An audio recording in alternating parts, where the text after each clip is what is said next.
Hi, BookTube. Well, here we are at another Middlemarch meditation, and we're starting chapter 4. Before we get there, I probably should say something about this photograph, shouldn't I? Not really in keeping with the book. I mean, how there's nothing about canaries, there's nothing about wharfs, there's nothing about that part of London. So I'm just going to explain. We're going to talk later in the chapter about pilgrimages, and it occurred to me that these days we have more than religious pilgrimages, don't we? Everybody has their own shrines, don't they, if they're fans of something? Well, the person who watches television is very keen on railways, and they have wanted for a long time to make a pilgrimage to London so that we could ride on the new Elizabeth line, which tunnels underground and goes from Heathrow Airport to the east through London. It's a new underground route, and it's an amazing piece of construction, and it was my first time at Canary Wharf Station. I should add that, which is just a great place to visit. It sits in and on the river, and it's got several levels with shopping and restaurants, and there's a beautiful roof garden. I'll have some pictures of that as well. It's definitely worth checking out if you're able to get to London. So let's talk about, with chapter 4, we need to make a quick visit to one of Eliot's earlier novels, The Mill on the Floss. If you've not read this book, I'll just try to give you a flavor for the protagonist, Maggie Tulliver. I would say she's just as passionate and just as intelligent as Dorothea Brooke, but her family is not wealthy. And so if you can imagine the constriction already on Dorothea's life about what a girl can do, it's magnified multiple times because Maggie, simply her family don't have money, so they have to choose which child gets education, and of course it's not going to be the girl. So she is the same and yet even more constrained, if that makes sense. And just like Dorothea, there is a point at which Maggie has two different men who are interested in her. We have Philip Wakem, but Philip's in a tricky situation. He has to confront his father before he can go forward with anything with Maggie. And that's because his father was assaulted by Maggie's father. And that was the result of a long-running dispute between the two men. So Philip doesn't want his father to be judging Maggie by the actions of her father. I'm quoting from The Mill on the Floss now.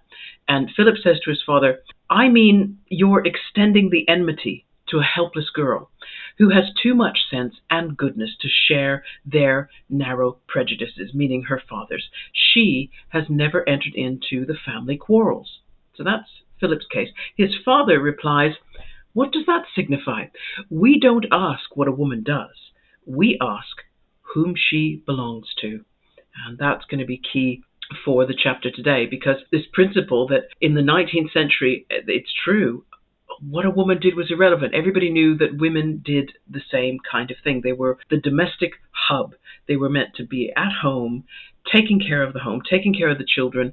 As long as they were doing those things, that's all you needed to know. But of course, when they were doing those things, they were doing them under the auspices either of their father, their brother, their husband, their uncle. There was a man involved who had authority over them and who was ultimately responsible for whether they did the things they were supposed to be doing as women. And this applies to Dorothea as well. So we're opening chapter 4 on that note, because Dorothea's kind of forgotten that, hasn't she? In all her energy that she's bringing to the things that she wants to do and all these schemes that she wants to carry out, she's kind of forgetting that in the 19th century, women still, it's important to know who they belong to, not what they're doing.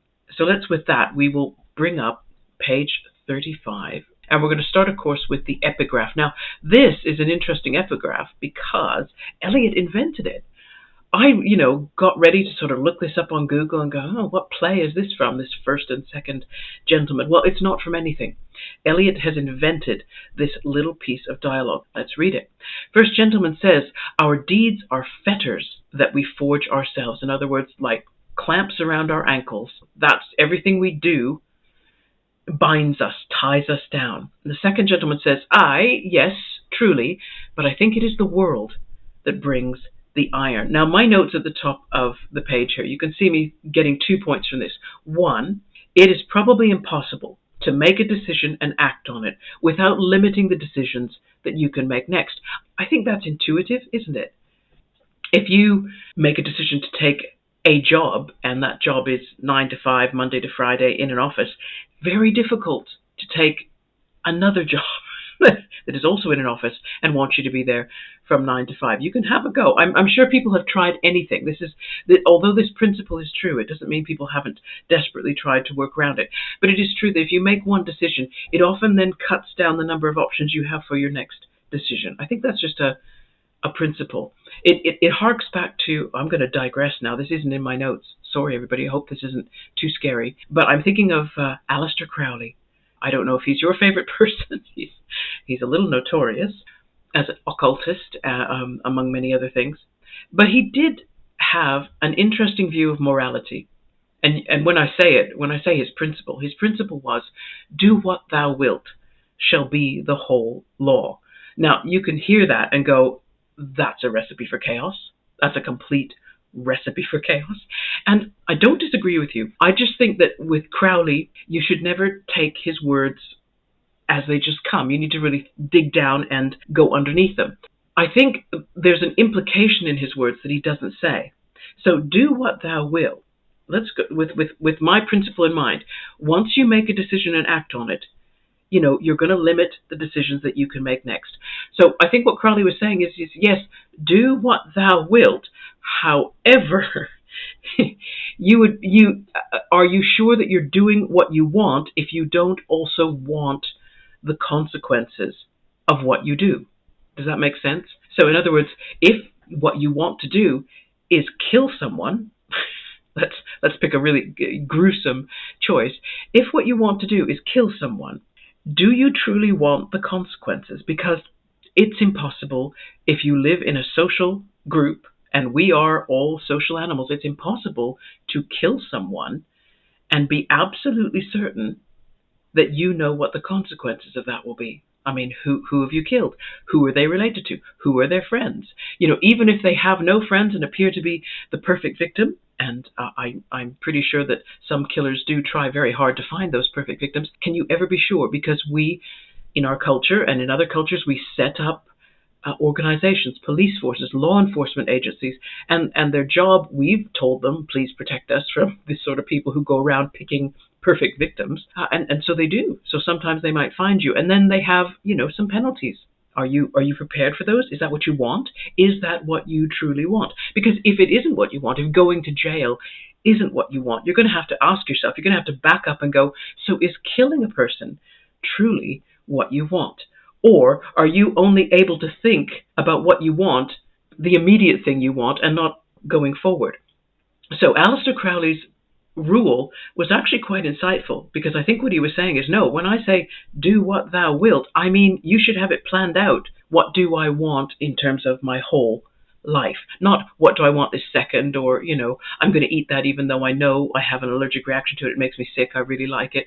He's saying, no, you'll be thinking a little further than that. You'll be talking about what you want, yes, but you'll be asking whether you also want the consequences of what you think you want in the short term, if that makes any sense. Crowley was already operating with what I've got as this principle number one. That once you make one decision and act on it, things will happen, and those things may limit your ability to make other decisions after that. But then principle two, and this is where the second gentleman's rule comes in, the nature of the limiting will depend upon culture, upon the world in which one lives. But let's go on now into chapter 4, because what we've got on chapter 4 is a really interesting dialogue.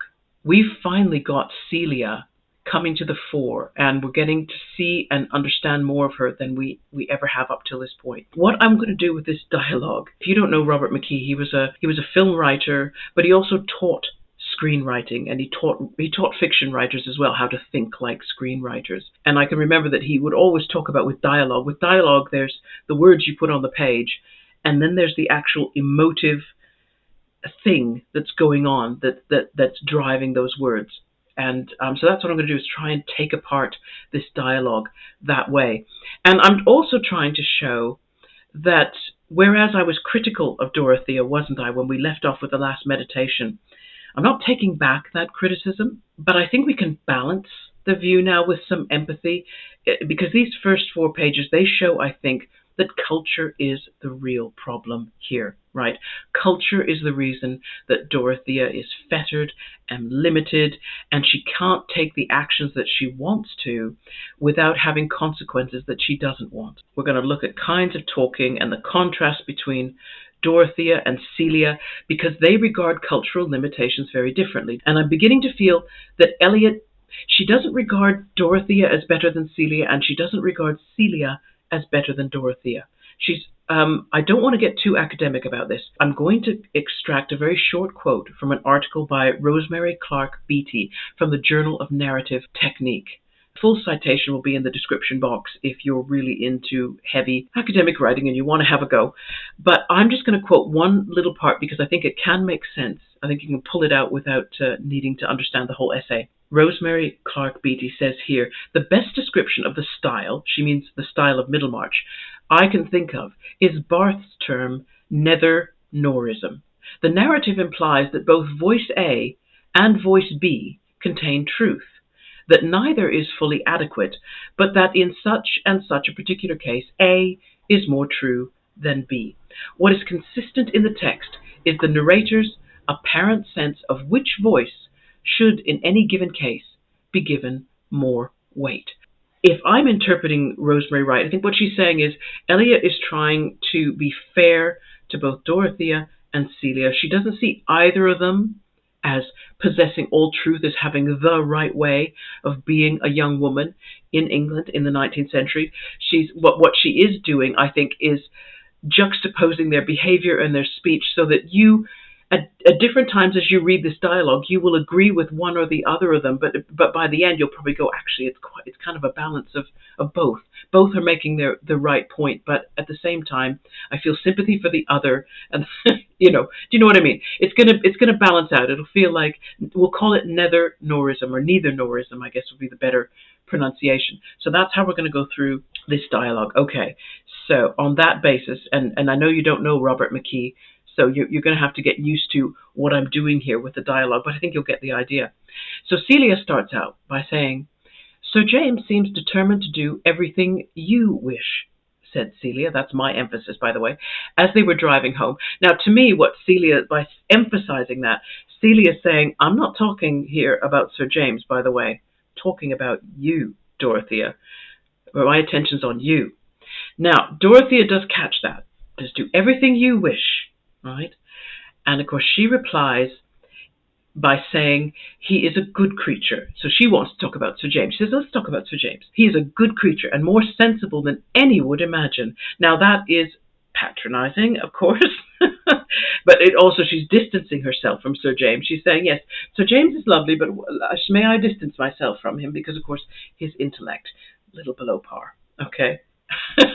Now Celia retorts, and of course what she's doing is calling out that judgment. She says, you mean that he appears silly? In other words, are you insulting this man who pays you so much attention? What are you doing?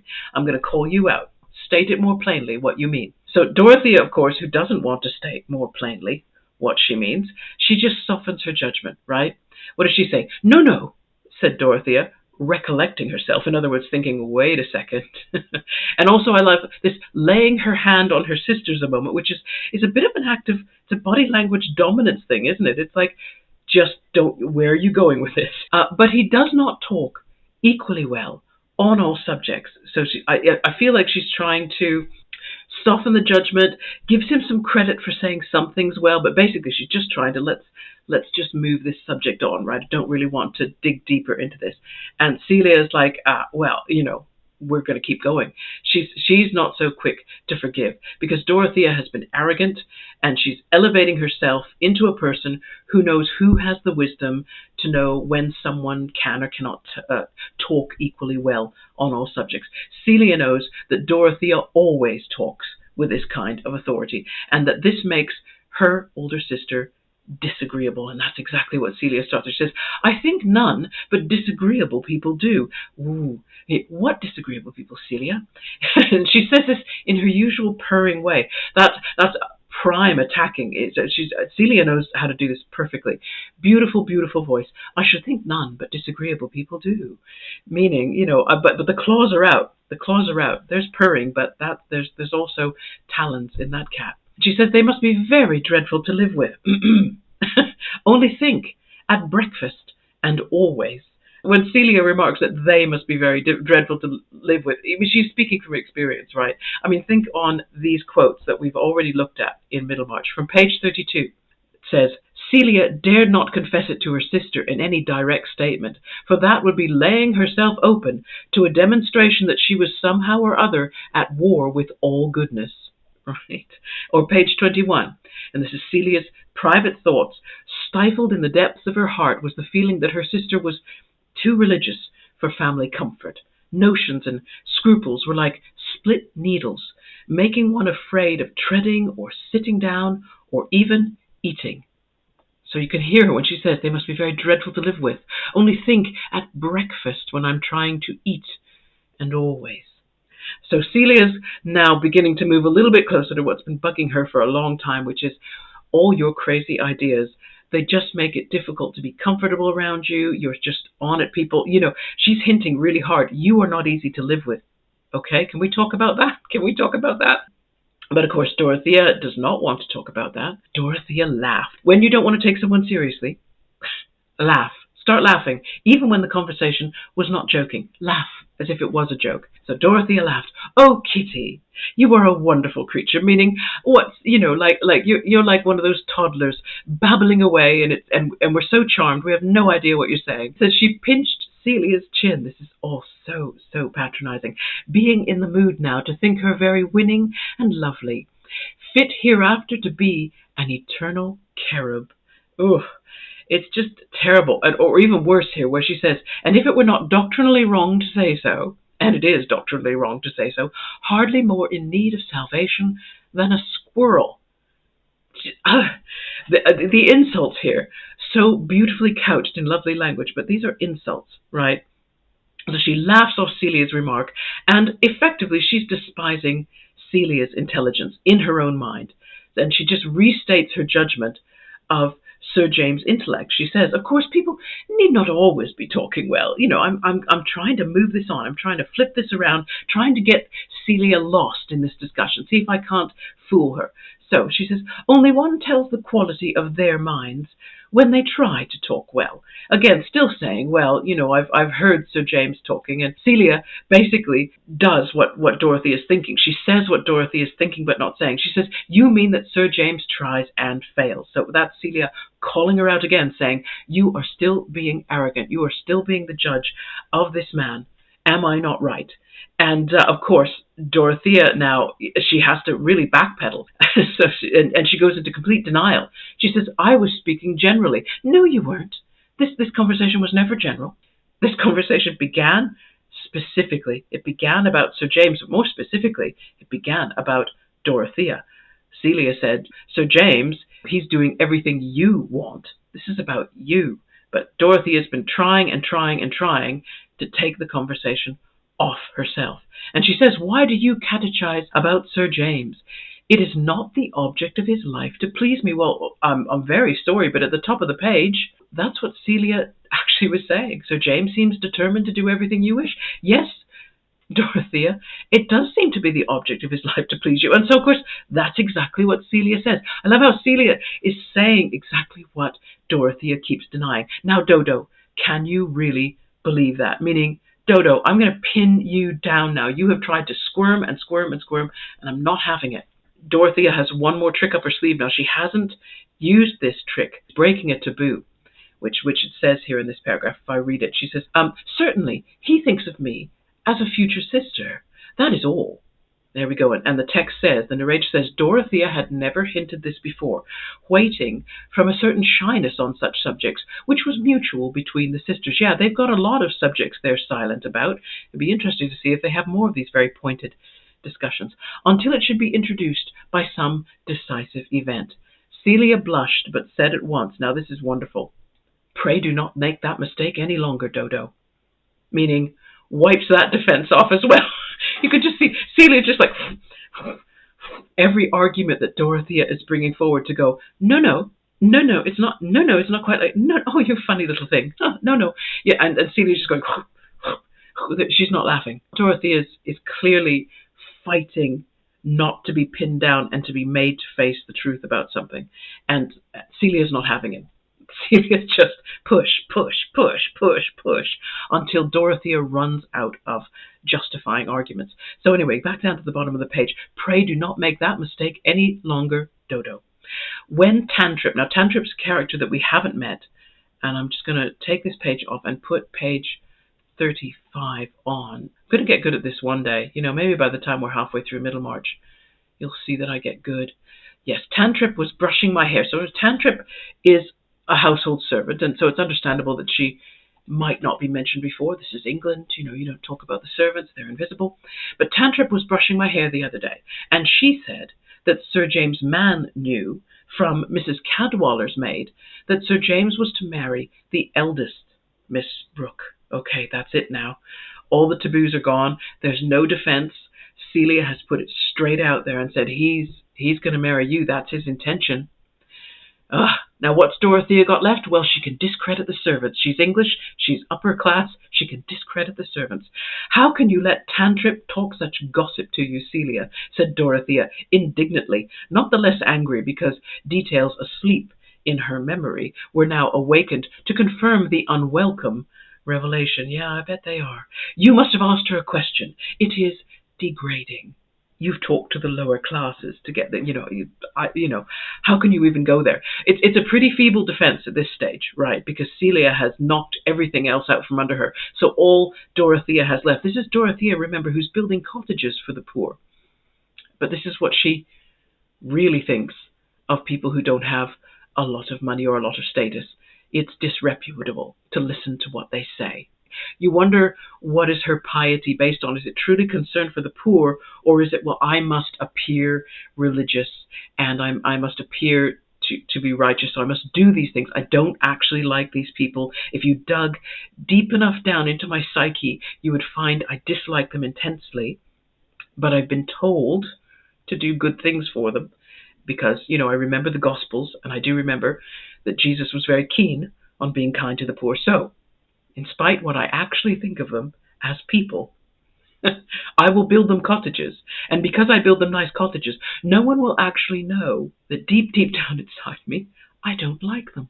It's easy to do in any religious context, is carry out the actions, do the things that you need to do to appear to be a true believer. And yet, if one could go deep down enough into your mind and dig out very, very secret thoughts, they would find that you have no real desire, no true inner individual desire to do those things. You are responding to a religious instruction and you want to look good. But let's go back to the dialogue. Celia replies, I see no harm at all in Tantrip's talking to me. Celia's got a much better view of, okay, she may be a servant, but you can't dismiss what she says. It is better to hear what people say. Now, of course, that's contradictory because, we know from the previous chapter that Celia would listen to what you said depending upon how you said it. We might have to call out her hypocrisy at some point. Right now, we seem to be calling out Dorothea's. You see what mistakes you make by taking up notions. I am quite sure that Sir James means to make you an offer, and he believes that you will accept him, especially since you have been so pleased with him about the plans. And Uncle, too. Oh, there we go. Now just pile it up now. Not only will you upset Sir James now, but you're going to upset our uncle. I know he expects it. Everyone. Oh, okay, she's really going good now. Sir James, our uncle, everyone can see that Sir James is very much in love with you. And you can understand why the next paragraph begins, the revulsion, because there's no good feeling that Dorothy could be feeling right now. Just revulsion because the truth that Celia has just whacked her round the head with all the truth that she can bring to bear in a paragraph. And it's ugly and it hurts. Tears well up. And of course, all her plans, which she was so excited about, were embittered. And she thought with disgust of Sir James conceiving that she recognized him as her lover. And there was vexation too, on account of Celia. I love that. mad at, I know the truth about myself, and now I'm mad at my sister for telling me the truth.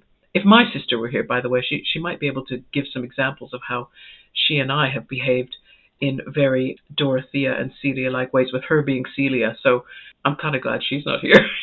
But she might listen to this video. Oh, well. I'll just have to deal with that consequence, right? I've made a decision to post this video, so there you go.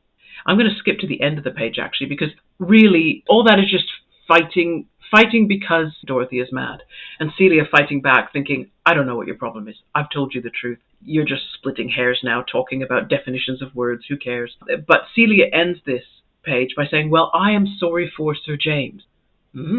Okay, we'll keep reading. I thought it right to tell you, because you went on as you always do. Woo, here it comes, even stronger. Never looking just where you are and treading in the wrong place. That could be a reference to that poor little dog that Celia once had. Do you remember Dorothea talked about nearly stepping on her dog? So Celia's bringing up the past here as well. You used to step on my dog. You were so lost in your own thoughts. You always see what nobody else sees. It is impossible to satisfy you. It is impossible to satisfy you. That's, whoa. Yet you never see what is quite plain. This is absolutely scathing. And of course, Celia knows in a way that she can get away with this because Dorothea is completely unseated and unhinged. She knows that she's in tears. Now she can say what she wants. She can be very, very frank. That's your way, Dodo. Something certainly gave Celia unusual courage. And I must admit, I did wonder, wow, what brought it out just now? Was it just, did it just build and build and build? Tension does, doesn't it? Or has Celia made a decision? Because she, having said all this to Dorothea, she knows Dorothea doesn't want to marry Sir James. Absolutely not. She does despise him. Celia has noticed this, already noticed this. Now, if I were Celia, because Celia is a very sensible girl, isn't she? So she's got more common sense. She knows what's expected of her, and she always carries out those expectations perfectly. So I wonder if she's already had the foresight, not just to cure Dorothea's blindness, but is she already thinking of making herself an alternative marriage partner for Sir James? I say that because, she's very canny. She's going to know that when the moment comes that Dorothea says to Sir James, no, I won't marry you, it is going to cause incredible embarrassment. And of course, Dorothea doesn't see that. It's going to embarrass Sir James. It will make him lose face because everyone knows that that's who he's going to propose to. Everyone knows. It's going to cause Mr. Brooke embarrassment. So Celia is thinking, she's going, wait a second, I could fix this. Because she must look at him and think, well, he is husband-making material. He does seem, from her point of view, being the person who just thinks in terms of cultural expectation, is he what fits a cultural expectation? Yes, he is. Should I make myself agreeable at the right time? Should I start to lay the groundwork now? First of all, by hitting Dorothea hard and telling her this is how it is, because that will mean that the first thing she's going to do when she gets a chance is try to scupper all Sir James's expectations. And what are we going to do to save the man's face and save the face of her uncle and keep the family's reputation, in the public eye from being hurt or damaged in any way? Celia, I think, is going to think, well, Sir James might agree to marry me. And at an appropriate moment, in an appropriate way, she'll probably speak to her uncle about this privately. I could see this happening. She knows these things have to be discussed between men, that she dare not and would never think of going to Sir James, but she probably might go quietly to her uncle and just say, I'm not unwilling. I don't know how you want to suggest this to Sir James. And of course, Mr. Brooke would have to get his thinking cogs turning. How can I make this work? But it wouldn't surprise me at all if Celia has thought it through like that, because she does seem that when they say she has common sense, I just think she already understands her limitations and how to work within them. So the decisions she makes are decisions that, at least at this point, she seems less likely to regret later. Unlike Dorothea, who as yet can't correctly gauge how her decisions are going, the consequences of her decisions. And so she loves her decisions, but she doesn't actually want the consequences. But of course, she's somehow either willingly or ignorantly blind to what the consequences will be. So she makes incorrect decisions. And that goes back to what I was talking about at the beginning about Aleister Crowley, but also Maggie Tulliver, where Dorothea thinks that she can just worry about what she does and not who she belongs to, and the business of belonging. That what the decision that she needs to make first is, I need to belong to a man. I am reaching an age where I can no longer belong to my uncle unless I choose to remain single my whole life, and I need to make that choice and make that clear, because otherwise I will waste the time of suitors. Or if I want to get married, I need to choose a husband very carefully, and then I make belong to him. And if I've already figured out that he's amenable to the things I want to do, I should be reasonably okay. You could never really tell, but it's a gamble that you take, but you have to try your best. She just simply doesn't know how to make these decisions at all. And we'll talk a little later in this meditation about why I think she struggles so much to get her decisions right, whereas Celia seems to be more aligned with her cultural reality. We've got to the bottom of page 36, so now we'll go to our third page, 37 now. See Dorothea here talking about how it's very painful, feeling scourged. Dear, I can have no more to do with the cottages, so she's absolutely, I must be uncivil to him. Wow. I must tell him I will have nothing to do with them. It is very painful. And of course, wow, I'm not sure if this is the right decision either. And I think Celia is now working her common sense magic. She says, wait a little, think about it. In other words, she's saying, God's sake, Dorothea, don't cause a scene the minute you can see him. Don't write him a letter now and insult him. That's just, this man has done nothing wrong. So I think what she's trying to do, she says, he is going away for a day or two to see his sister. Interesting that she knows that. Did you get that from the servants as well? This girl has her finger on the pulse all the time. There will be nobody besides Lovegood. Celia could not help relenting, so now she's comforting a little. And it may be she's doing this because she's trying to calm Dorothea down, doesn't want her to do anything extreme. She says, poor Dodo, it is very hard. It is your favorite fad to draw plans. And of course, that's the wrong word to use. That's the wrong word to use for Dorothea. Dorothea just freaks out at that word. She says, fad to draw plans. And here I think it's important to point out, and that's what my note at the top of the page concerns, was that there was a woman in George Eliot's time who was doing precisely what Dorothea Brooke wanted to do, and that was build better housing for the poor. Who is this? The woman was called Octavia Hill. And she also had notions, right, about constructing better housing. What Octavia had that Dorothea lacked was parents who were already involved in social reform, right? Quite unlike Dorothea's family culture. So Octavia was helped financially and practically by none other than John Ruskin. And together they completed 15 different housing schemes, improving the living conditions for about 3,000 working class people in London. And that was in and around the 1850s. So George Eliot would have been in London at the same time, and she would have known this woman. I haven't found proof positive, but there was a very small intellectual, political circle in London. They all knew each other, so she would have known Octavia. Octavia was also the co-founder of the National Trust. Anyone who's in England will know that's the organization that looks after a lot of old stately homes and parklands and gardens that we can all visit. And she was the founder of that organization.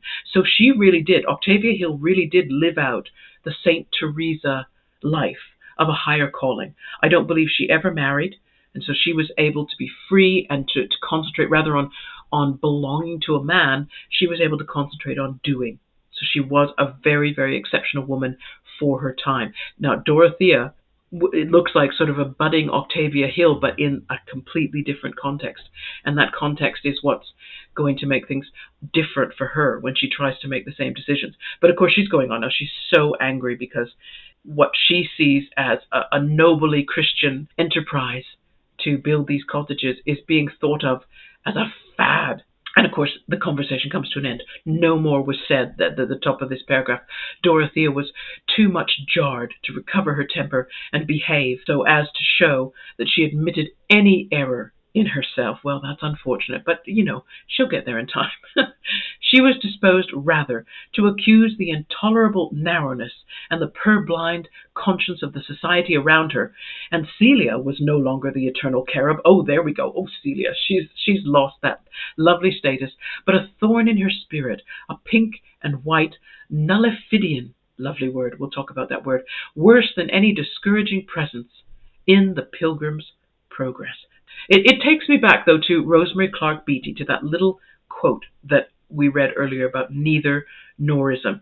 That if you look at these two girls, I mean, basically, Dorothea and Celia, they don't represent right or wrong individually. That there's merit in the opinions of both women.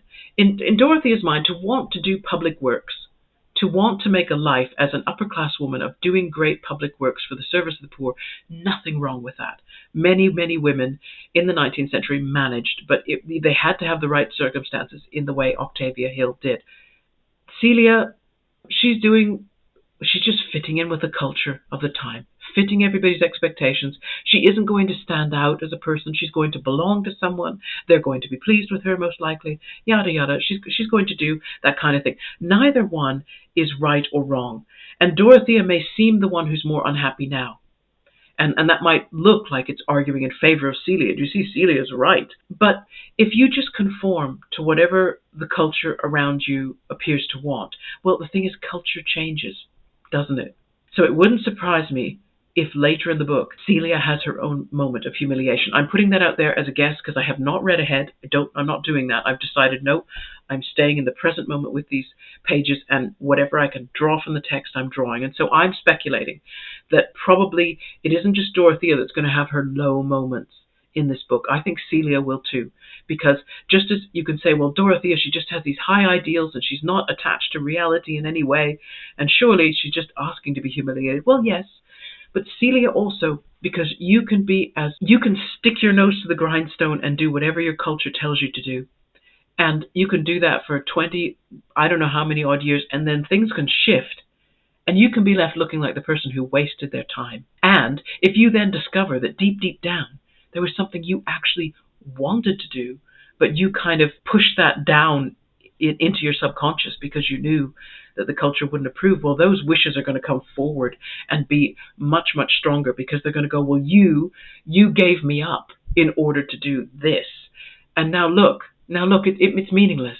And you didn't get to do what you want either. You've wasted years and years and years. So I don't know. I think this book could turn, and then it could turn back on Dorothea, and it could turn back on Celia.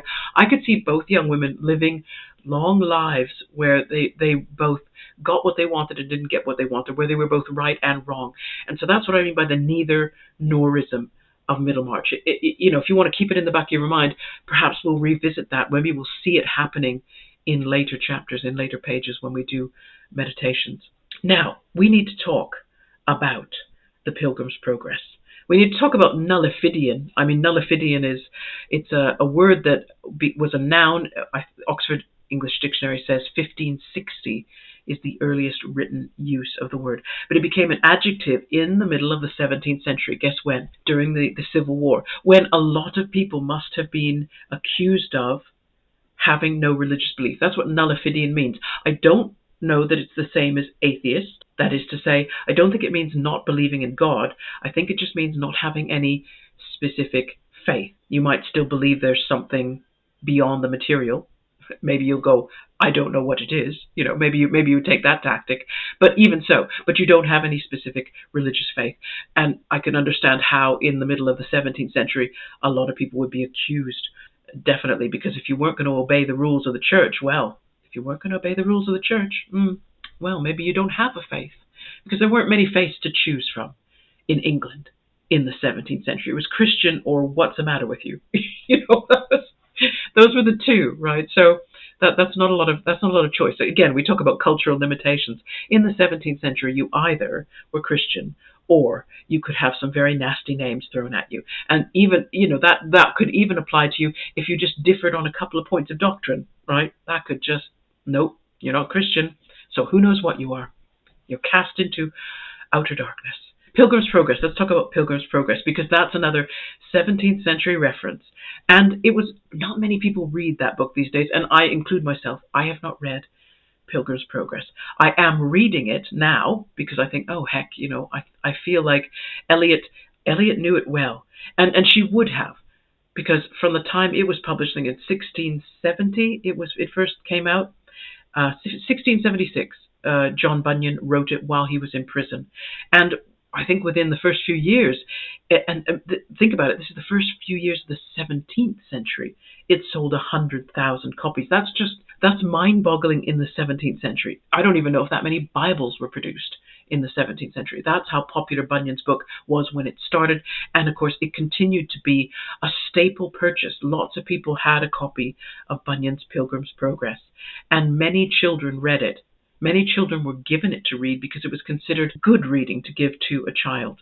Even though, of course, if we think about Eliot's The Mill on the Floss, anybody who's read The Mill on the Floss will remember that Maggie Tulliver also loved her copy of the Pilgrim's Progress. She didn't have many books, but she had the Pilgrim's Progress, and her favorite passage was Christian's battle with Apollyon, the devil, and of course she loved the illustration of the devil, which worried her parents a little bit. They thought, wait a second, that's not how she's supposed to, that's not where her affections are supposed to be lying. But there we go, that was Maggie. So the book it's kind of a cornerstone. Eliot can just say discouraging presence in Pilgrim's Progress, and people in their minds will be able to list those discouraging presences. We can't do that so much today. Let me go back to my notes here. The reason I brought this up is because Pilgrim's Progress is an allegory. It's an allegory in which the protagonist is an Englishman whose name is Christian, and he must make a journey all the way from where he is to the celestial city.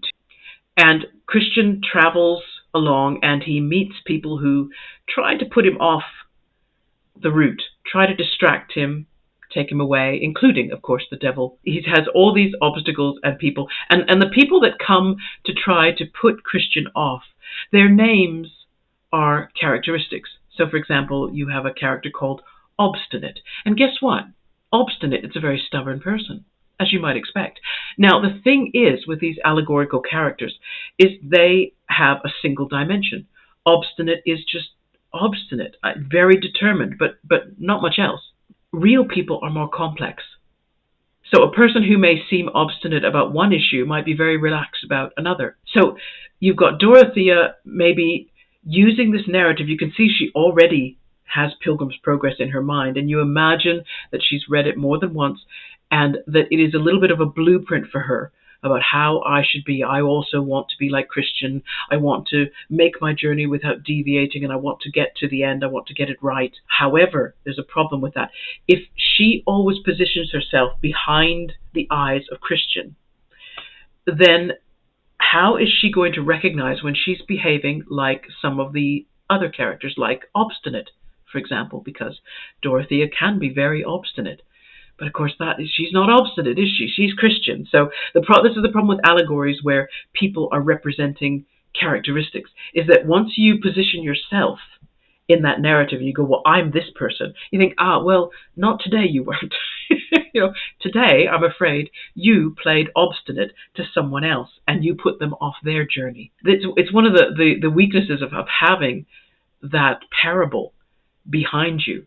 Is that you're limiting, you're also meaning that you're everything you see, the people that you see and the actions that you take, you see them through this filter of the allegory. You're always asking yourself, where does that person fit into my great allegory, my Christian pilgrim's journey? You're always trying to put people in places, into slots, and they won't fit in slots if you really examine them. But of course you need them to, because you need to live out this narrative. And that may be why I think Dorothea has such difficulty making decisions, is because she's got this story in her head, and for her it's like the architecture of how she's going to do her life, and it bears no resemblance to life. That's the problem. So of course she's using a weird sort of tool to view the world and make judgments about the world, and and of course that goes along with what Celia said on the previous page. You see things nobody else sees. Yeah, you see the world in terms of the Pilgrim's Progress, and that's not the world. That's a lovely story, but it's not that there aren't principles, but you can't lift it wholesale and go, right, that's what I'm doing. I am living that book. You think nobody lives a book. It's not quite like that, and that's not how anybody should use fiction. Anyway, let's pop down now, because of course the girls, they finished their carriage journey home, and they say, when she got out of the carriage, said Dorothea, her cheeks were pale and her eyelids red. She was an image of sorrow, and her uncle, who met her in the hall, would have been alarmed if Celia had not been close to her, looking so pretty and composed. Lovely Celia, even though she just ripped somebody's guts out, she maintains her composure. She's scary. She's very scary. And he at once concluded Dorothea's tears to have their origin in her excessive religiousness. Now, again, to talk in Dorothea's favor for a second, extremity is defined by a culture. Dorothea would not have been excessively religious in the 17th century. No way, not in England. She would have found that many people were sympathetic to her opinions. Now, if you imagine somebody like Celia trying to live in Puritan England, oh my goodness. Just think about it, because it's Celia's way to go along with whatever the current culture demands.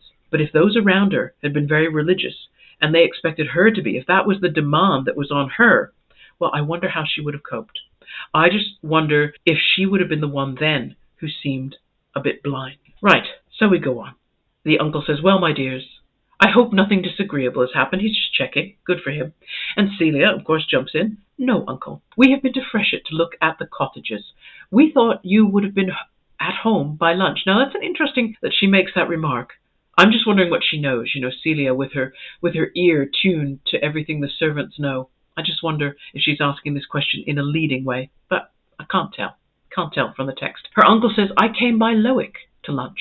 You didn't know I came by Lowick. Well, I don't know, Celia might know. And I have brought a couple of pamphlets for you, Dorothea, in the library, They lie on the table in the library. Well, the next paragraph just made me smile. It said, it seemed as if an electric stream went through Dorothea, thrilling her. I just laughed. I laughed because I thought, oh, funny thing to have an erotic reaction to, but Dorothea is interesting. And so I believe she just did. We're going to stop there, because, of course, another decisive thing happens on page 38. We've done our 3 pages, and I think we've covered enough for today. So that's it for another Middlemarch meditation. Thanks so much for checking in, everybody. Look forward to seeing you again soon. Take care. Bye-bye.